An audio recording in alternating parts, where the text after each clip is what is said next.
such a good night. This cannot be happening right now. No. She can't be. She cannot be dead. She is a good person. We should have never been doing that.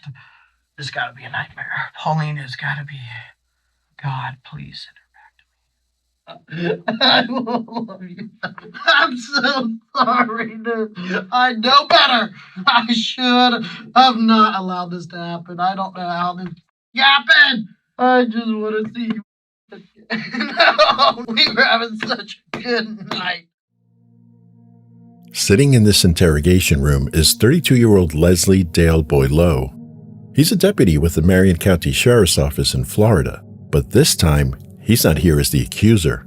He's here as the accused. An 8-year veteran of the Sheriff's Office, Boileau was once the guy getting medals, not Miranda warnings. On June 25, 2017, he was honored with a Medal of Commendation for saving a young boy's life. But tonight, that career and that reputation hang by a thread. Just hours earlier, Boileau called 911. He claimed he accidentally shot his girlfriend while cleaning one of his rifles after a night of drinking. When officers arrived, they walked into a curious scene. 25-year-old Polina Wright was sitting in a chair with a single gunshot wound to her forehead. A 9mm handgun rested in her lap, and a rifle lay on the kitchen table. The first words out of Boileau's mouth to the detectives were, "I know this looks really bad." Paulina Annette Wright was born on December 31st, 1998, and grew up in Floral City, Florida. Upon graduating from Citrus High School in 2018, she went on to earn her associate's degree in accounting from the College of Central Florida. She then worked as a bookkeeper before moving to Ocala in 2021.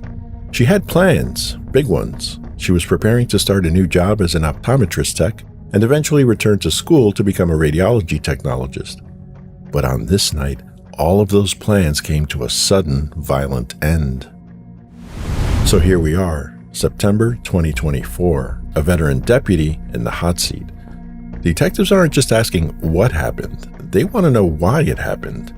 Was this a tragic accident, reckless negligence, or something much more sinister? Yeah.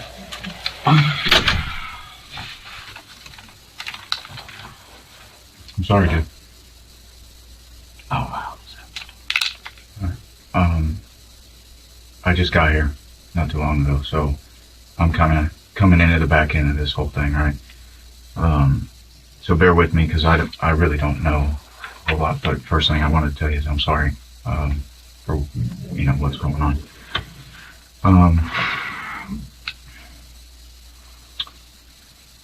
All right.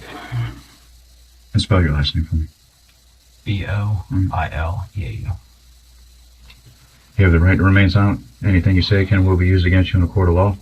You have the right to talk to a lawyer and have him present with you while you're being questioned. If you cannot afford to hire a lawyer, one will be appointed to represent you before any questioning if you wish. You can decide at any time to execute these rights and not answer any questions or make any statements. Do you understand each of these rights if I explain them to you? I do. All right. So, kind of, like I said, I was kind of coming into the back end of this. Tell me exactly what happened. It was an accident. We were training. What do you mean by that? You were training? We were doing dry fire drills and cleaning the guns. I was so worried about her because she picked up a loaded gun. I unloaded her gun and I forgot mine had a magazine in it. Okay. So you and her, and I'm sorry, what is her name? Polina Wright. Polina Wright? Mm-hmm.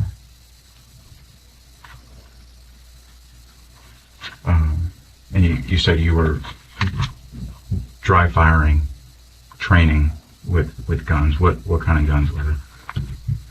Mine was my Daniel Defense, the rifle, or it's considered a pistol or whatever. Okay. And then go ahead. It's a 5.56 rifle. 5.56. Okay. And then she picked up my 9mm pistol. Those were the two guns that were there. Okay.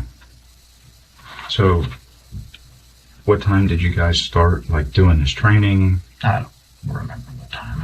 We were cleaning and doing that for maybe an hour. I don't know. Sure. Okay. Yeah, I don't expect you to We know were exact sitting at time. the table. We just got done with dinner. We went out, had dinner, Mhm. came back. We were starting to watch the football game together, and we sat down. I just ordered all of that stuff that was on the table, the new stuff for cleaning and the mat and stuff. Sure. And she wanted me to show her how to do it. So we started doing it, and it just led to this. Okay. So, was she pointing the gun at you? Were you pointing the gun at her? Like, kind of go through Just that. in a general direction, Right. which I know is wrong. We should not have been doing that. She was.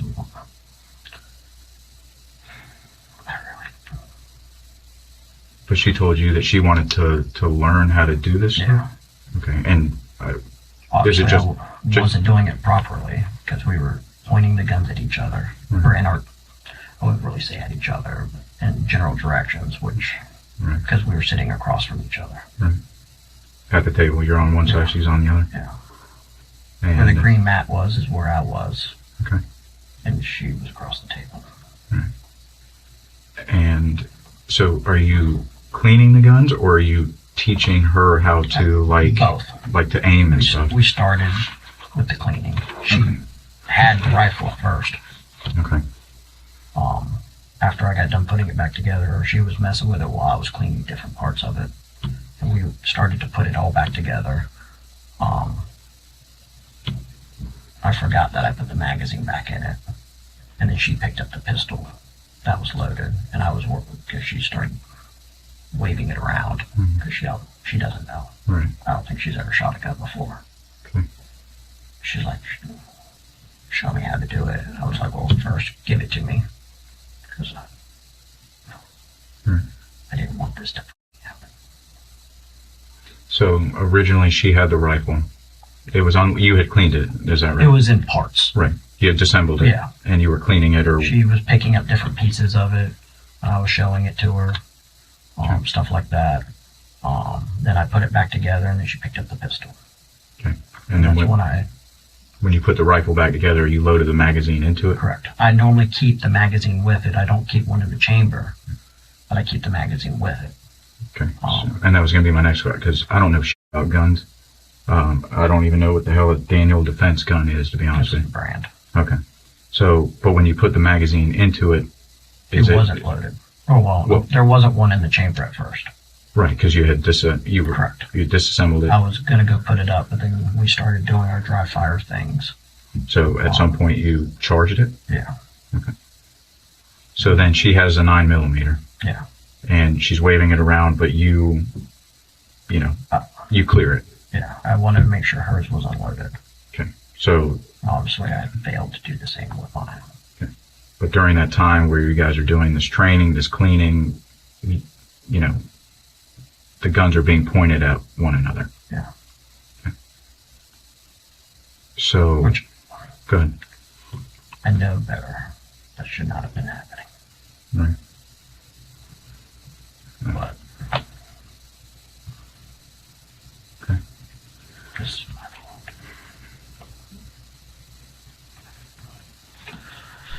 I can't believe she's gone. So, did you guys eat anything when you guys got back home? What? Nothing like that? I didn't. I don't think she did. We were full. Right. We were. Did you guys have anything to drink at dinner? Yeah, we had margaritas. It's kind of our thing. No, I get it. I mean, who doesn't like a good margarita, Was there anybody else at the house other than you two? Is that your house or hers? My house. Okay. And how long have you stayed there? I bought it in 2019, Oh, okay. and she obviously stays there with me. Sure. Going back to when you guys were sitting at the table doing, the cleaning and the training and all of that other stuff, do you remember how many times you fired the gun? Like the accidental discharge? Yeah. Once. Just once? Yeah. Okay. Because I know when I've been out to certain things, just the pure reaction of it, and then somebody pulls again, As soon as I did it, I just dropped it and Yeah. and helped her. I don't remember if I unloaded it, like dropped the mag. I was in shock. All right. No, I get it. And I don't expect you to know like super finite details right now. Okay. All right. Give me just a second. I'm gonna be right Oh, out. I called 911, so my phone should be right there. I have to go find it. Okay. All right. Did you call off your personal phone or your agency? No, my personal. I think it was right there, yeah. Okay. All right. As soon as I get out to the house, and I'll grab your phone and we'll start making whatever arrangements you need. Am I going to jail? I don't know, dude, to be honest with you. I really didn't mean for this to happen. Yeah, I get it, dude. I don't know how this is going. You know, you and I have known each other for a long time. I mean, I'm not gonna bullshit. Well, I didn't ask for a lawyer. I didn't. All you're asking for is a fucking accident. I didn't mean for this to happen. I get it. I get it. I'm never going to be able to. This is bad. Let me, I really want to take care of her cat. yeah, we'll take care of it. We'll make sure that everything, as soon as I can get out there. All right. I can't stay there. You just heard Boileau say, "I can't stay there," referring to his own house. And that's revealing. In his mind, this is still a conversation he can walk away from. He sees himself going home, figuring out where to stay for the night, maybe even sleeping in his own bed. But here's the reality. Detectives aren't thinking about his living arrangements. They're thinking about charges. In fact, this is a classic interrogation dynamic. Police don't always tell a suspect up front that they're not leaving. Why? Because the moment a suspect realizes they're going to jail, they often stop talking, ask for a lawyer, or shut down completely. By allowing him to believe freedom is still on the table, investigators keep him engaged, relaxed, and the conversation flowing. Like I said, you don't need anything right this second. And as soon as the EO gets back, I'm just gonna have them take pictures of it. That's fine. Her vomits on me. It's her blood. Yeah. Oh, what I could have done. Try to. Give me just a second, okay?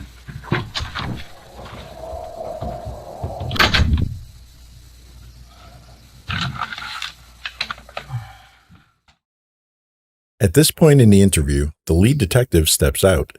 He's not just taking a break, he's heading to the crime scene. The goal here is clear. Verify whether Boileau's version of events actually matches the physical evidence. This isn't about guesswork. It's about walking through the scene, checking positions of the firearms, the chair, the spent casing, and any trace evidence that could either support or contradict Boileau's story. After a short time, the detective returns, and now he's armed with more than just Boileau's words. He's got observations from the scene itself. So I just got back from the house. I just want to go over everything again, just to make sure I didn't miss anything. Kind of just get a little bit more of a detailed thing.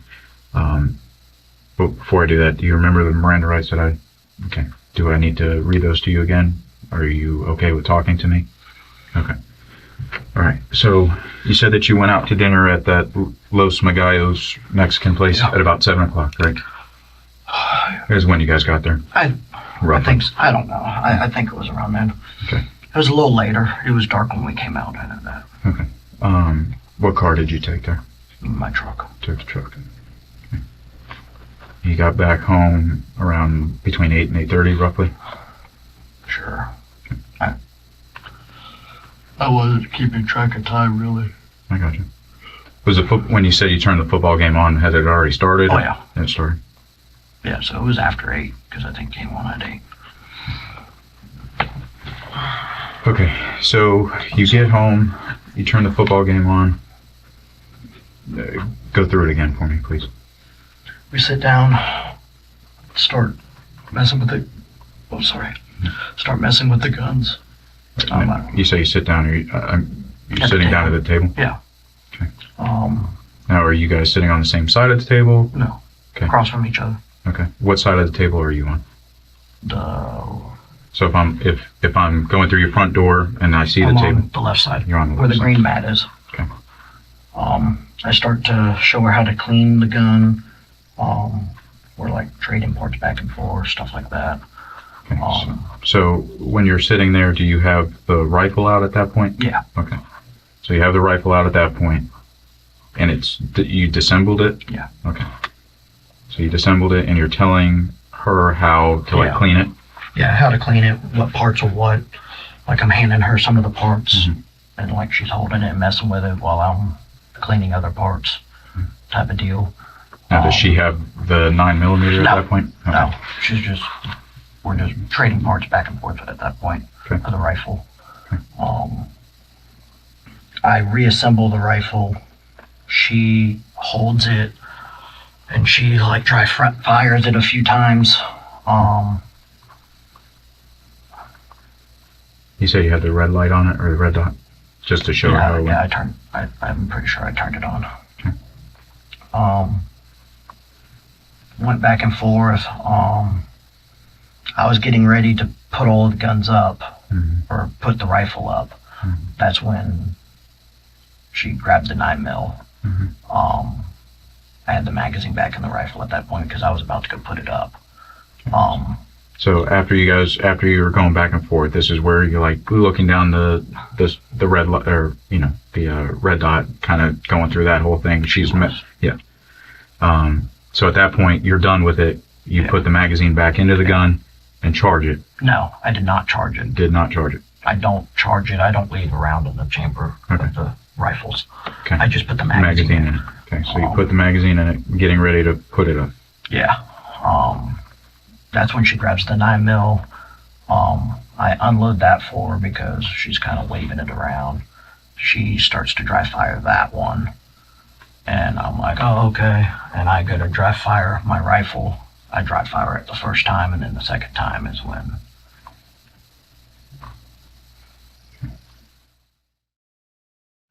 So when you called 911, you said that you had unloaded the rifle. Do you remember doing that? I don't remember doing that. I don't know. Okay. But just, I can tell it was unloaded. The magazine wasn't in it, so. Yeah. But unloaded the rifle. Anything else that I haven't asked you that is coming back to you since the first time I talked to you? That's pretty much in a nutshell. Okay. Just making sure. Now, when you guys are doing the training where she's dry firing and all that, you'd mentioned before that it was because of where you guys were sitting, the guns were pointed in each other's direction. Is that right? Okay. All right. Have you guys done this before in the past? Okay. So it sounds bad, but after we go to dinner and have a few drinks, I get sloppy, I guess. I should not have been allowing that to happen. How much did you have to drink tonight? Just 3 margaritas. We each had 3. Okay. But as far as like the training and the cleaning and stuff, and her not being always cleaning. Right. Like that was just so happened. A special occasion because I got the stuff in the mail.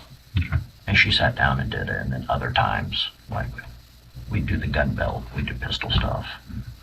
So she's inquisitive about it. Okay. Like I have a dry fire mag that I put in a pistol, and we play around with that. Right. And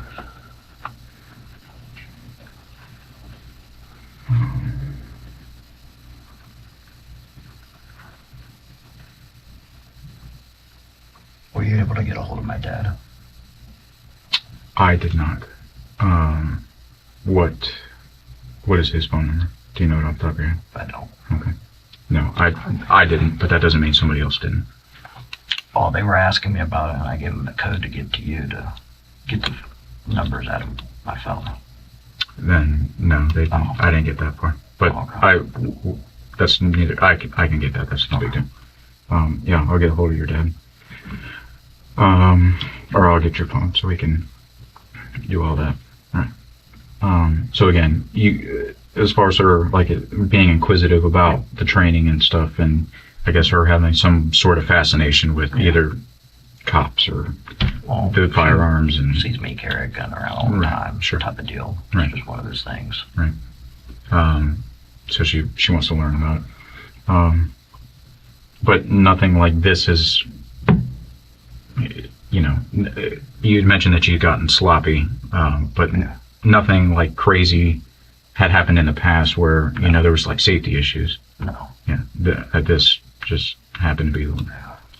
Okay. All right. What was the code to your phone, Dale? 3003. Give me just a second. Let me check in. I need to use the restroom again. Yeah. If I get a chance. Yep. You see me use the restroom? What thing where we're gonna lie?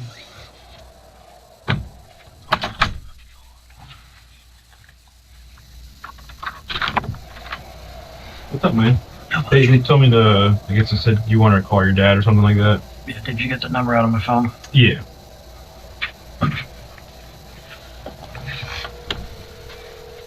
I'm assuming I'm going to jail. I don't know anything about the case.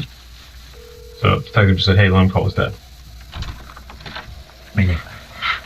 So he picks up.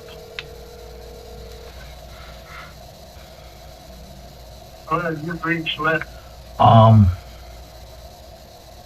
What exactly am I telling him or asking him? The detective just said, hey, he was asking to call his dad. Let him call his dad. I'm like, okay. I need to know what to tell. Yeah. I can get the detective back in here if you want it.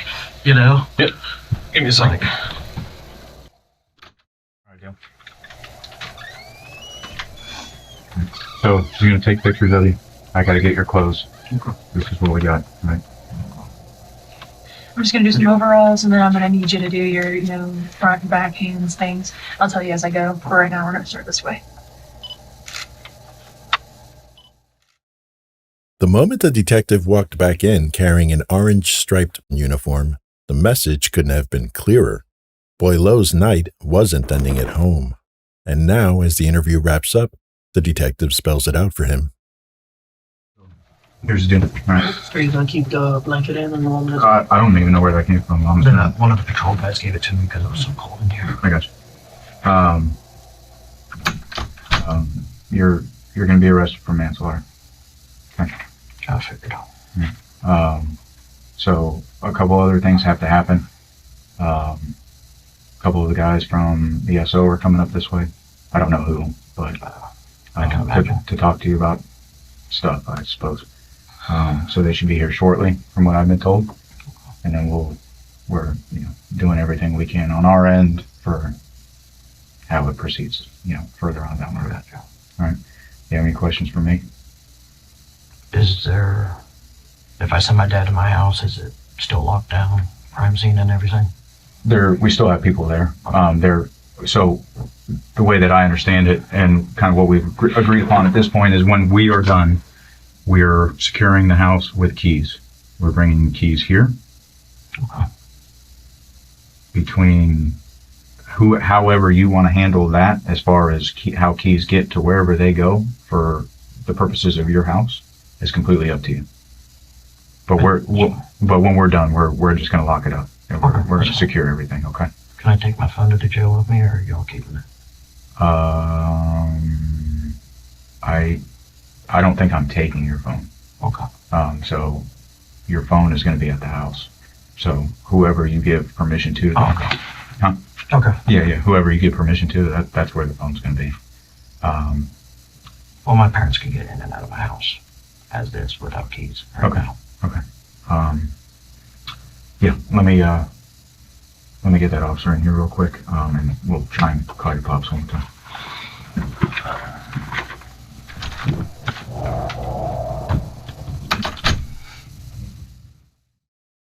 After the interview, Boileau was formally charged with manslaughter. He was immediately fired from the Marion County Sheriff's Office and booked into the Marion County Jail. Bond was eventually set at $30,000, which Boileau met. We are deeply saddened by this tragic incident. Our thoughts and prayers go out to the victim's family and loved ones during this incredibly difficult time, said Police Chief Mike Balkin. The Ocala Police Department is working with the state attorney's office to ensure justice is served. Local residents also responded to the announcement of Boileau's arrest. Unfortunate situation, and I feel for him because he's obviously going through something. Killing his girlfriend is one thing, and then getting fired is another thing. And if he got awards before for being, providing excellent service and providing service to the community, all of that has to be taken into consideration before making a decision that's going to affect somebody's life and family. According to a court document filed on June 20th, 2025, a hearing is set for September 18th, 2025. At that time, the court will schedule the exact date for jury selection and trial. If the case goes to trial and Boileau is convicted, he faces a potential maximum sentence of up to 30 years in prison. Of course, the final term would depend on the case details and any mitigating factors the court considers.